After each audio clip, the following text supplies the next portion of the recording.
Problem number 16 को देखते हैं। प्रॉब्लम नंबर 16 क्या कह रही है? ये है इलेक्ट्रोस्टैटिक पोटेंशियल एंड कैपेसिटेंस की। आईआईटी के अंदर ये क्वेश्चन पूछा जा चुका है भाई, और सीबीएसई ने भी इस क्वेश्चन को पूछ लिया। क्वेश्चन अंडरस्टैंडेबल है, इजी है और बहुत कॉन्सेप्चुअल प्रॉब्लम है। ये आपको एकदम समझने में आ भी जाएगी और इसके अंदर डीप कॉन्सेप्ट भी छिपा हुआ है। इसमें आपसे कह रहा है कि a metallic sphere is placed in a uniform electric field. Uniform electric field के अंदर जो है एक मेटेलिक स्फीयर है जो आपको ग्रीन कलर का दिखाई दे रहा है। आपसे कह रहा है विच path is followed by line of force. कौन सा पाथ जो है वो लाइन ऑफ फोर्स फॉलो करती हैं इन चारों में से, पहला, दूसरा, तीसरा, चौथा। आपके पास आंसर भी है, आपके पास बुक भी है, सब कुछ आप कर लोगे, देख लोगे, लेकिन चीज़ों को समझना किस तरीके से है, समझने के लिए आपको ये करना होगा। ये एक बच्चा था यार, दरवाजे पर खड़ा था। समझने के लिए आपको ये करना होगा कि आपको कॉन्सेप्ट समझना बारीकी से।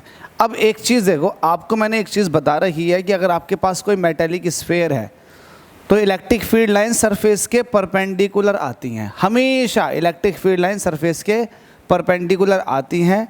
या फिर अगर आपके पास ये निगेटिव है, अगर आपके पास पॉजिटिव चार्ज है तो सरफेस के परपेंडिकुलर ही ये बाहर की तरफ को जाती हैं।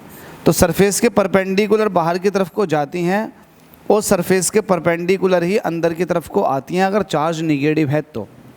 कभी भी ये मेटेलिक स्फीयर के अंदर से निकल के नहीं जाती। इलेक्ट्रिक फील्ड किसी भी मेटेलिक स्फीयर के अंदर ज़ीरो होता है। इट मीन्स कोई सी भी इलेक्ट्रिक फील्ड लाइन उसके अंदर से पास होकर के नहीं जाती। अब आप जरा पहली वाली लाइन को देखो। अगर पहली वाली लाइन को देखोगे तो स्फीयर के हिसाब से ये किसी पर्टिकुलर एंगल पर आ रही है और किसी पर्टिकुलर एंगल से निकल के जा रही है।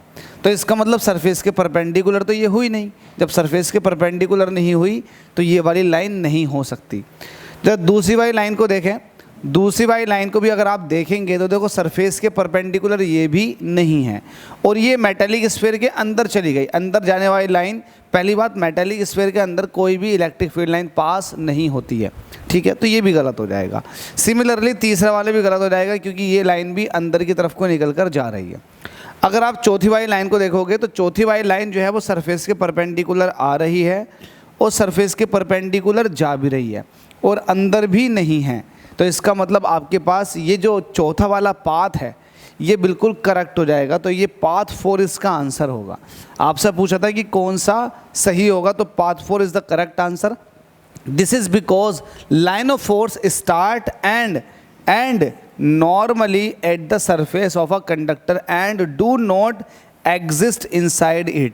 जो इलेक्ट्रिक फील्ड है या फिर इलेक्ट्रिक फील्ड लाइंस जो है वो कभी भी स्फीयर के अंदर नहीं होती हैं, हमेशा बाहर होती हैं। तो उम्मीद करता हूँ समझ में आ गया होगा। समझ में आ गया तो वीडियो को लाइक करें, चैनल को सब्सक्राइब करें। Thank you so much.